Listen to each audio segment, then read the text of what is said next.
Hello everyone. So we are discussing the spontaneous generation versus biogenesis.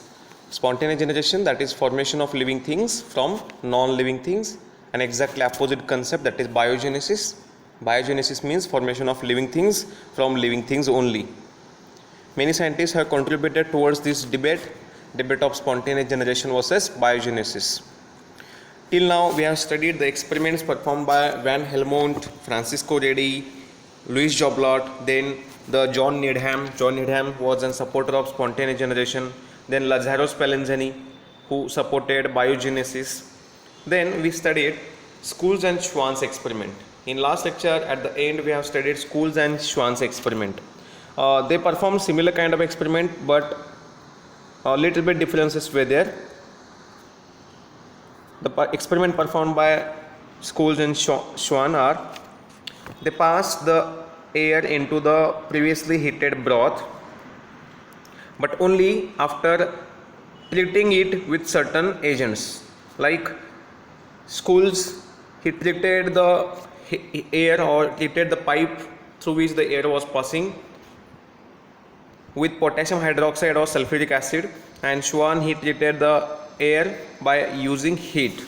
So they passed the air, which was actually sterile due to the treatment of heat or acid or alkali, into this previously heated broth. After some time or after few days, previously sterilized infusion remains sterile, means no growth was observed. This was an experiment performed by Schools and Schwann. The difference was Schools used potassium hydroxide, that is alkali, and sulfuric acid, but Schwann used heat for treating the air. आणि त्यांना काही दिवसांनी त्याच्यामध्ये कोणत्या प्रकारची growth दिसली नाही. म्हणजे त्यांनी इथं सपोर्ट केला, कशाला सपोर्ट केला तर बायोजेनेसिसला. They simply proved that living things arises from living things only. But there was an criticism again to this experiment. काही सायंटिस्टनी त्याला क्रिटिसाइज केलं. What was the critics or criticized? The critics for this experiment were, look at this, vital force was destroyed. Vital force that we have already discussed, that is a natural power which is required for living things to form. म्हणजे living things फॉर्मेशनसाठी एक vital force required असते. Vital force म्हणजे एक hypothetical force आहे. म्हणजे त्याला असं believe केलं जातं की लिव्हिंग थिंग्स फॉर्मेशनसाठी एक नॅचरल पॉवर रिस्पॉन्सिबल असते, and that natural power is nothing but vital force. आणि जेव्हा स्कूल्स अँड श्वाननी त्या ब्रॉथला ॲसिड किंवा अल्कलीची ट्रीटमेंट दिली किंवा हीट ट्रीटमेंट दिली, अँड बिकॉज ऑफ विच त्या व्हायटल फोर्स काय झालं होतं, डिस्ट्रॉय झालं. And because of destruction by heat or acid treatment, vital force was destroyed, and destruction मुळे काय झालं की तिथं कोणत्याही प्रकारची ग्रोथ आली नाही. This was a criticism faced by Schools and Schwann. So Schools and Schwann, they experimentally proved why there is a biogenesis, but scientific community were again not in the mood to accept their findings. Then after Schools and Schwann's experiment, the next experiment performed by Schroeder and Wonders. Schroeder and Wonders, they performed similar experiment as that of Schools and Schwann. Okay, but the difference was, त्यांनी काय केलं बघा, difference फक्त एकच होता. त्यांनी similar experiment perform केला. So similar experiment to Schools and Schwann performed by Schroeder and Wonders, but they passed the air through filter, means they passed filtered air through cotton wool. Schools and Schwannनी काय केलं होतं, air pass केली. कशामधून, acid किंवा हीटमधून pass केली. पण यांनी काय केलं की जी एअर होती, that air was pass through the cotton wool. Cotton वूलमधून एअर पास केली. And after few days no growth in the broth was observe. त्याच्यामध्ये ग्रोथ दिसली नाही. So the broth was completely free of organisms. Very interesting experiment perform by Vonders and Schroeder. कारण तुम्ही जर experiment बघितला carefully तर आपण एक याच्यात थोडंसं आधीचं एक्सपेरिमेंट बघूया, स्कूल्स आणि श्वानचा एक्सपेरिमेंट. सिमिलर एक्सपेरिमेंट होता, डिफरन्स फक्त हाच होता. हे बघा इथं या डायग्राममध्ये तुम्हाला क्लिअर दिसेल. थोडासा डिफरन्स असा होता इथं स्कूल्स अँड श्वाननी हीट ट्रीटमेंट दिली, पण वॉन डश आणि स्क्रॉडर यांनी हीट ट्रीटमेंट दिली. यांनी काय केलं, हा जो पाईप होता या पाईपमध्ये कॉटन प्लग ॲड केला, कॉटन. आणि कॉटन आपल्याला माहिती आहे की फायब्रस असतो, असं कॉटन हा फायब्रस असतो, कम्प्लिटली तो सॉलिड नसतो. त्यामुळे काय की या कॉटनमधून एअर इझिली पास होऊ शकते. पण जेव्हा एअर पास होणार आहे त्यावेळी त्याच्यामध्ये जे काही डस्ट पार्टिकल्स असतील, मायक्रो ऑर्गॅनिम्स असतील, ते सगळे त्या कॉटनमध्ये काय होतं, ट्रॅप होतात. म्हणजे इमॅजिन करा की इथं त्याने या पाईपमध्ये कॉटनचा प्लग ठेवलेला, इथं कॉटन प्लग त्याने अप्लाय केलं या पाईपमध्ये इथं. आणि कॉटन प्लग अप्लाय केल्यामुळे काय झालं की एअर पास झाली, इथं त्याने कॉटन प्लग अप्लाय केलं. ओके, कंप्लीट इथं आणि इथं कॉटन प्लग ठेवला. त्यामुळे इथून जी एअर येणार आहे ती एअर यातून पास होते. बट ती एअर जेव्हा पास होणार आहे त्यावेळी ती कशी होते, कम्प्लिटली गेट्स फिल्टर्ड. का? कारण कॉटन प्लगमध्ये जे काही सॉलिड पार्टिकल्स असतील, लिव्हिंग मायक्रो ऑर्गॅनिझम्स असतील, डस्ट पार्टिकल्स असतील, ते गेट्स ट्रॅप्ड. आणि या कॉटन प्लगपासून जी पुढं एअर जाणार आहे ती कम्प्लिटली फ्री ऑफ ऑर्गॅनिझम्स आहे. आणि नंतर ती जेव्हा एअर या प्रिव्हियसली हिटेड ब्रॉथमध्ये पास केली, फिल्टर्ड एअर पास केली, नो ग्रोथ वॉज ऑब्झर्व. त्याच्यामध्ये ग्रोथ दिसली नाही. म्हणजे ज्या सायंटिस्टने क्रिटिसाइज केला होता स्कूल्स अँड श्वानचा एक्सपेरिमेंट, की हीट ट्रीटमेंटमुळे किंवा ॲसिड ट्रीटमेंटमुळे काय होतं, व्हायटल फोर्स डिस्ट्रॉय होतं. तर यांनी इथं हीट पण यूज केली नाही, अल्कली पण यूज केले नाही आणि ॲसिड पण यूज केलं नाही. Rather they have used cotton plug. त्यांनी कॉटन यूज केलं. आणि कॉटनमधून जेव्हा एअर पास होणार आहे त्यावेळी व्हायटल फोर्स डिस्ट्रक्शनचा कुठेही प्रश्न येत नाही. सो एअर आली, एअर त्यातून फिल्टर झाली, फिल्टर होऊन पुढं पास झाली, ब्रॉथमध्ये गेली, ब्रॉथमध्ये म्हणजे ज्या सायंटिस्टने आधी सांगितलं होतं की एअर मिळाली नाही म्हणून ग्रोथ आली नाही, तो इथं एअर प्रोव्हाइड केली गेली. नंतर काय की काही सायंटिस्टने सांगितलं की हीट किंवा ॲसिड ट्रीटमेंटमुळं व्हायटल फोर्स डिस्ट्रॉय होतो, तर इथं हीट पण नाही आहे, ॲसिड ट्रीटमेंट पण नाही आहे. Completely filtered sterile air was passed in to the previously heated broth. But even though there was a broth and air was passed, no growth was observed after few days. So this was again a conclusive evidence supporting biogenesis. But this experiment, this was really an conclusive experiment performed by Von Dutch and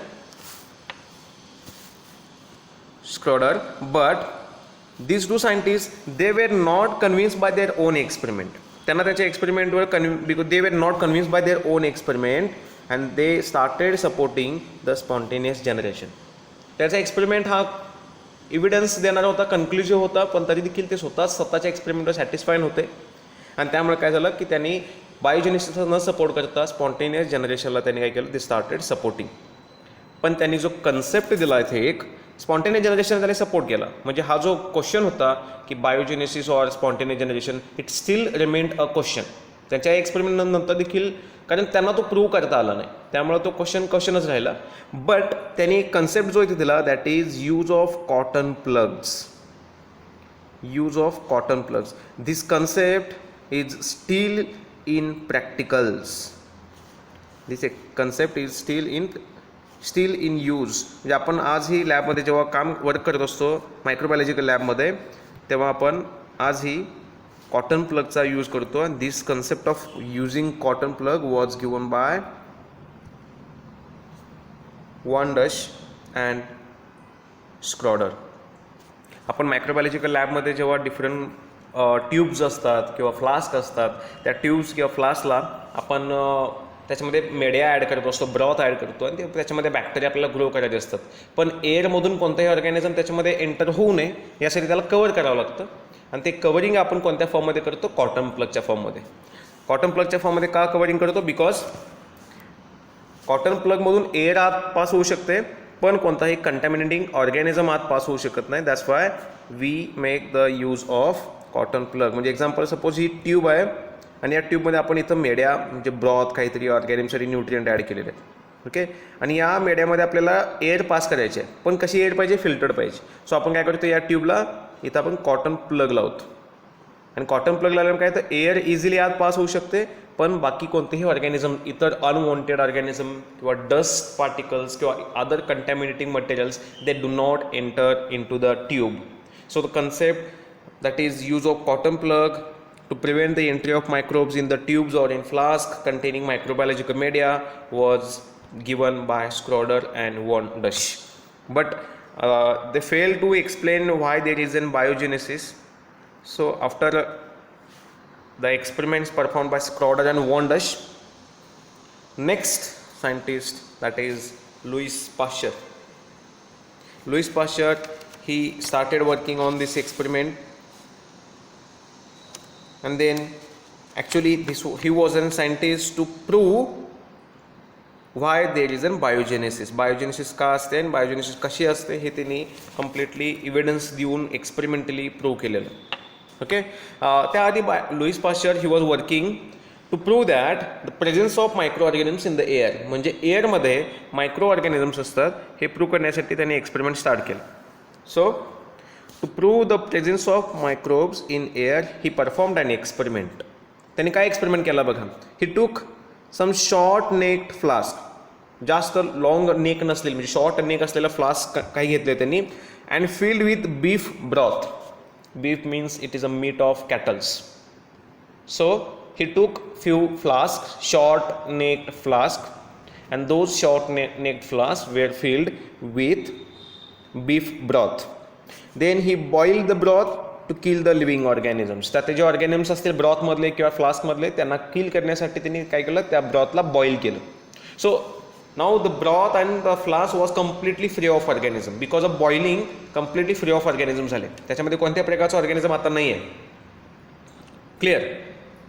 then काय केलं त्यांनी, some flask were kept open. त्यातले काही flask त्यांनी open ठेवले, and remaining flask were covered.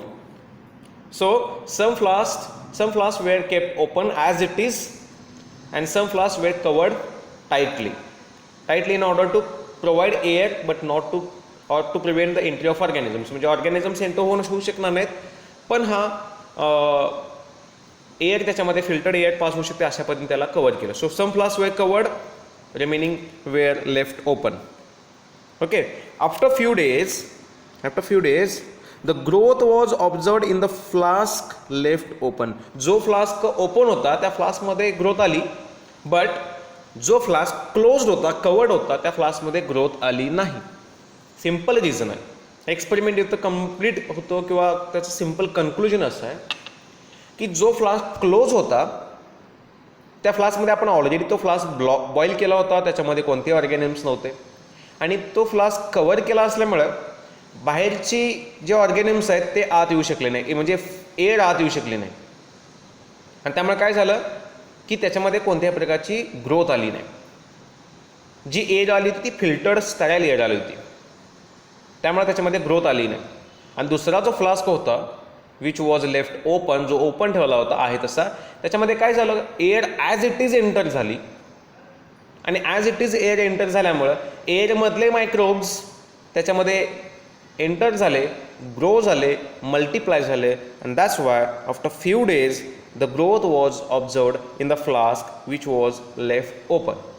जो flask open होता त्या फ्लास्कमध्ये काही दिवसानंतर ग्रोथ दिसली, कारण त्याच्यामध्ये एअर एंटर झाली, कंटॅमिनेटेड एअर एंटर झाली, आणि त्यातले एअरमधले ऑर्गॅनिझम्स त्याच्यामध्ये इझिली ग्रो अँड सर्वाईव्ह झाले. So this experiment perform by Louis Pasteur proved the presence of microbes in the air.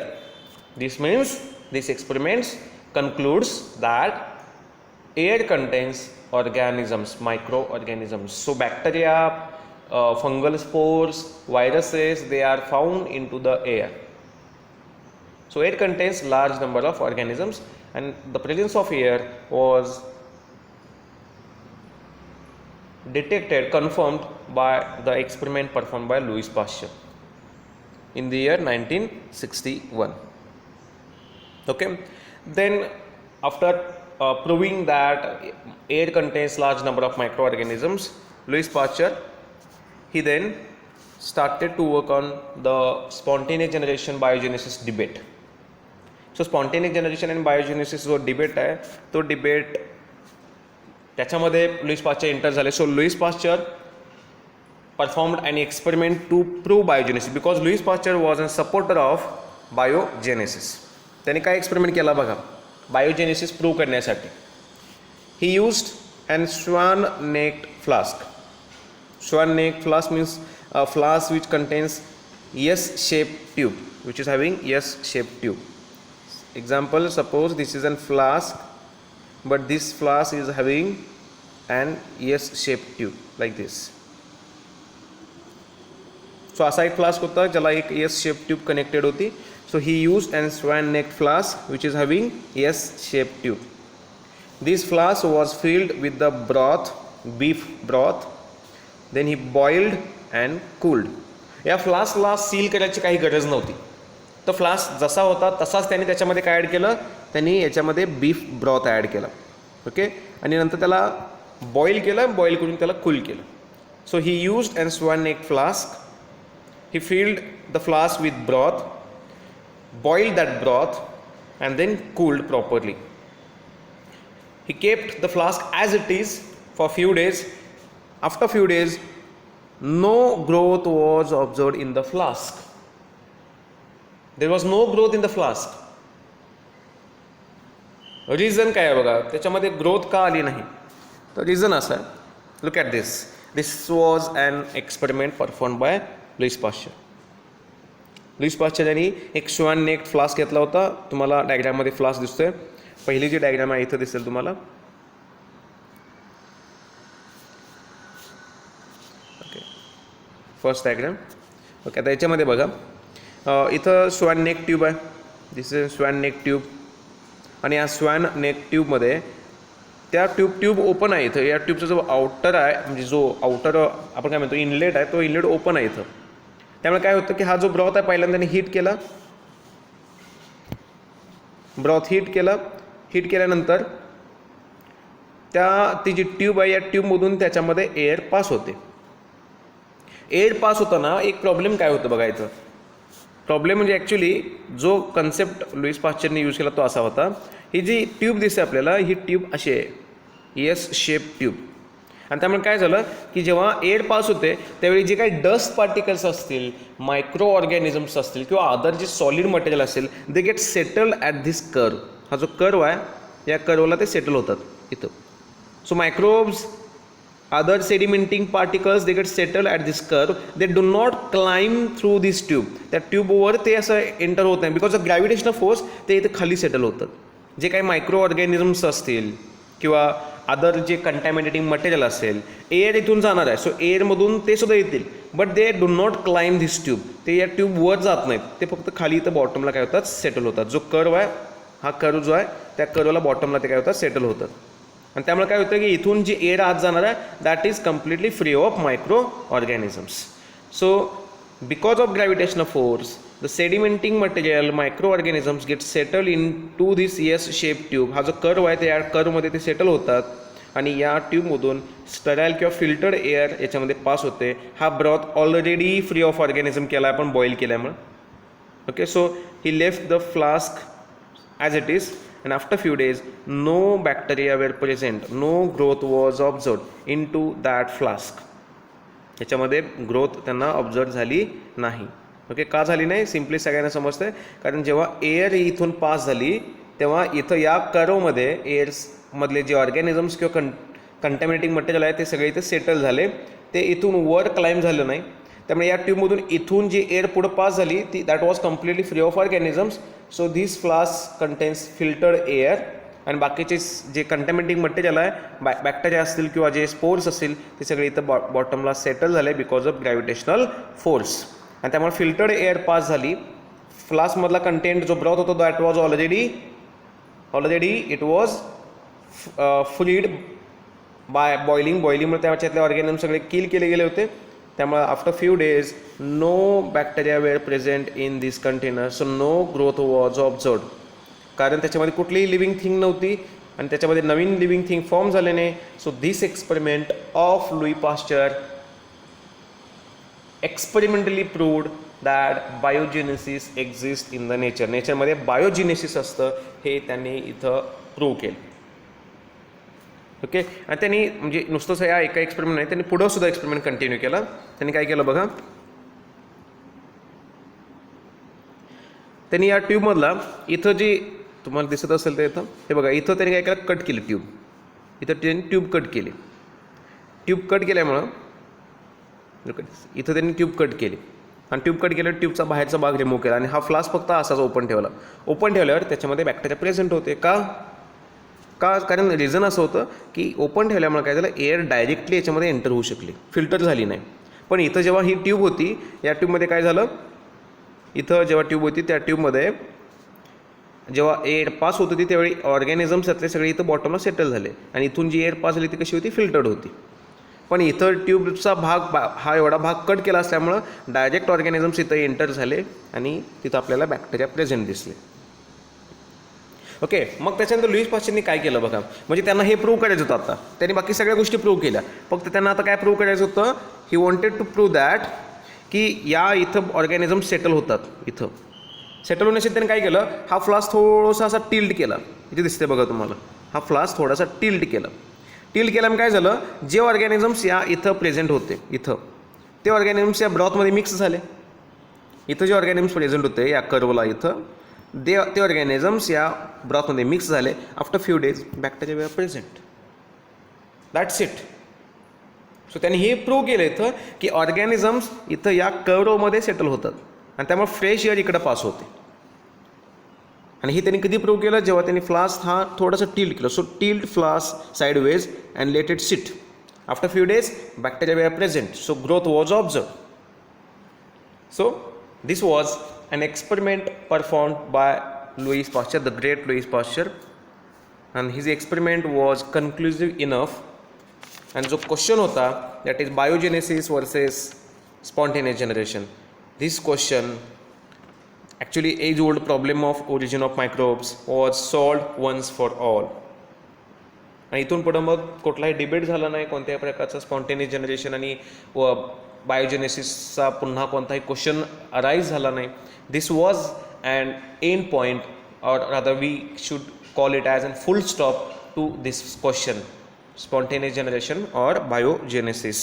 Lewis पाश्चरच्या एक्सपेरिमेंटनंतर पुढं हा जो कन्सेप्ट होता तो कुणीही एक्सटेंड केला नाही, इलॉंगेट केला नाही. So this is an spontaneous generation versus biogenesis concept. Okay, finally Louis Pasteur त्यांनी जे रिपोर्ट, त्यांना जे फाइंडिंग्स मिळाले, जे काही ऑब्झर्वेशन मिळालं ते त्यांनी पॅरिसमध्ये पब्लिश केलेत इन द इयर 1864. ओके, आणि इथं तो कम्प्लीट एक्सपेरिमेंट किंवा जो क्वेश्चन होता तो स्टॉप झाला होता. पण त्याच्यानंतर अजून एक सायंटिस्ट आले, जॉन टिंडल. अराउंड 1876मध्ये जॉन टिंडल यांनी एक एक्सपेरिमेंट केला. त्यासाठी त्यांनी एक कल्चर बॉक्स डिवाइस केला. Actually he did not enter in to this debate, कारण तो debate it was solved for all, but he performed an experiment. आणि तो जो एक्सपेरिमेंट होता that was supporting the Pasteur's experiment. त्यांचा जो एक्सपेरिमेंटचे रिझल्ट्स होते that was supporting the results of Louis Pasteur experiment. Okay, so what John टिंडल did, किंवा त्यांचा एक्सपेरिमेंट काय, तर John टिंडल he performed an experiment. He device the culture box, wooden box. त्याने एक असा वुडन म्हणजे लाकडी एक बॉक्स तयार केला आणि त्याला त्याने नाव दिलं कल्चर बॉक्स. कल्चर म्हणजे काय, की ज्याच्यामध्ये बॅक्टेरिया कल्टिवेट केले गेले किंवा कल्टिवेट करू शकतो आपण. बॅक्टेरिया कल्टिवेट करणं म्हणजे ग्रो करणं, त्यांचा नंबर वाढवणं, याला आपण कल्टिवेशन म्हणतो. आणि त्यासाठी जी मेथड्स यूज करतात त्याला आपण कल्चर मेथड्स म्हणतो. आणि त्यासाठी त्यांनी बॉक्स एक डिवाइस केला, एक बॉक्स तयार केला. आणि that box he named it as culture box और culture chamber. This culture chamber, now look at this assembly of culture chamber. Okay, this is an box or culture box designed by John Tyndall. Okay, so if you see त्याची जी front side आहे, ही front side जी आहे, front side जी आहे याची, ही front side ग्लासपासून बनलेली आहे. So glass window आहे त्याच्या front साईडला. बाकी चारही बाजूनी it was covered by wooden material. Side walls आहेत इथं त्याला, इथं बघा, look at this, at this point there is a side wall, at this point there is a side wall. इथं पण एक साईड वॉल आहे. वॉल म्हणजे ऑब्झर्वेशनसाठी. सो वुडन बॉक्स आहे. फ्रंट साईडला डोअर आहे, ग्लास डोअर आहे, ओपनेबल. साईड वॉल्स, 2 विंडोज आहेत साईडला, and those 2 windows are just for monitoring the observations. Okay, याच्यामध्ये बॉटमपासून होल आहेत आणि त्या होलमधून काही ट्यूब्स वर इन्सर्ट केले गेले. Look at this, these are the tubes were inserted from bottom. Okay, this chamber from inner side it was coated with glycerine. त्याला आतून सगळ्या बाजूने काय केलं होतं, it was coated with glycerine coated. Why? कारण त्याच्यामध्ये जे काही सपोज फ्लाईज असतील किंवा एखादा कुठला त्या विंडोजमधून अदर मॅगॉट्स किंवा फ्लाईज जर एंटर झाले तर ते तिथं सगळे ट्रॅप व्हावेत म्हणून त्याला कम्प्लिटली ग्लिसरीननी कोट केलं गेलं होतं. So this chamber was completely coated from inner side by using glycerin to trap moths and flies. Okay, there was a pipette introduced. Pipette was introduced. Look at this here. Here it is a pipette, but pipette is curved. It is having multiple curves. Okay, so pipette was pierced through the top sheet, and through this pipette, mutton broth was introduced into the tubes. या जे tubes आहेत, या tubes मध्ये he introduced mutton broth. So या ट्यूब्समध्ये त्याने काय केलं, mutton broth इथं इंट्रोड्यूस केले या सगळ्या ट्यूब्समध्ये थ्रू दिस पिपेट. या ज्या पिपेट आहेत या पिपेटमधून त्यांनी मटन ब्रॉथ इंट्रोड्यूस केलं. Okay, so these tubes are pierced through the top sheet to introduce the mutton broth into the tubes, and these tube have already been inserted through the holes at the bottom. बॉटमच्या होलमधून त्या ट्यूब्सवर introduce केलं गेलं होतं. Air was allowed to enter in to the chamber through the glass tubes. या ज्या tubes आहेत किंवा या ज्या पिपेट्स आहेत या पिपेटमधून एअर पास होते. बट आपण याच्यापूर्वीचा एक्सपेरिमेंट बघितला होता, लुई पाश्चर एक्सपेरिमेंट, आणि आपल्याला माहिती आहे की जेव्हा एअर पास होणार आहे त्यावेळी हे जे कर्व्ज आहेत या कर्व्जला बॉटम कर्व्ज आहेत त्या कर्व्हला काय होते, सगळी एअरमधले जे कंटॅमिनेटिंग मटेरियल आहे, मायक्रो ऑर्गॅनिम्स असतील, सॉलिड मटेरियल असेल, they get settled because of gravitational force. त्यामुळं पुन्हा या ट्यूबमधून जी एअर पास होणार आहे that is completely free of organisms. Okay, after keeping this boiled and cooled mutton broth, so through this pipette he introduced the already boiled and cooled mutton broth in to the tubes. या ट्यूब्समध्ये त्यांनी mutton broth introduce केलं या पिपेटमधून. And he kept the assembly as it is for several days. काही दिवसासाठी त्यांनी असं ठेवलं. After few days a beam of light was pass through the side walls. ही जी साईड विंडोज आहेत या साईड विंडोजमधून त्याने काय केलं, बीम ऑफ लाईट पास केली. कशासाठी? Just to observe the results. And Tyndall observe that when dust free air was entered, dust free means dust free, micro organism free, other material free, air was enter in to the cabinet, the mutton broth remained sterile even after several days. तो जो broth होता त्या ब्रॉथमध्ये कोणत्याही प्रकारची growth observe झाली नाही. It was sterile as it was before. जसं तो आधी स्टराईल होता तसाच तो स्टराईल राहिला, याच्यामध्ये कोणत्याही प्रकारची ग्रोथ दिसली नाही.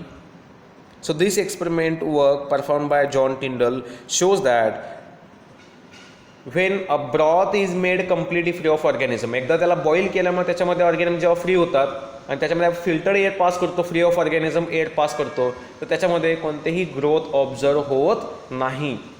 Again this proves that living things again generates from living things only. So this Tyndall's work ultimately supported the Pasteur's work on biogenesis. And this work of John Tyndall along with the work of Louis Pasteur was then accepted by scientific community across the world. European countries मध्ये तर accept केला, पण beside that it was also accepted by all other scientists across the world. So some scientists who were supporting spontaneous generation, they were convinced by the experimental results of John Tyndall as well as the results of Louis Pasteur. And after this no one has raised question against biogenesis. So finally, once for all, the biogenesis concept was proved by these many scientists. So biogenesis, that is living things, they are always formed from living things only. So this is all about the spontaneous generation versus biogenesis. Thank you all.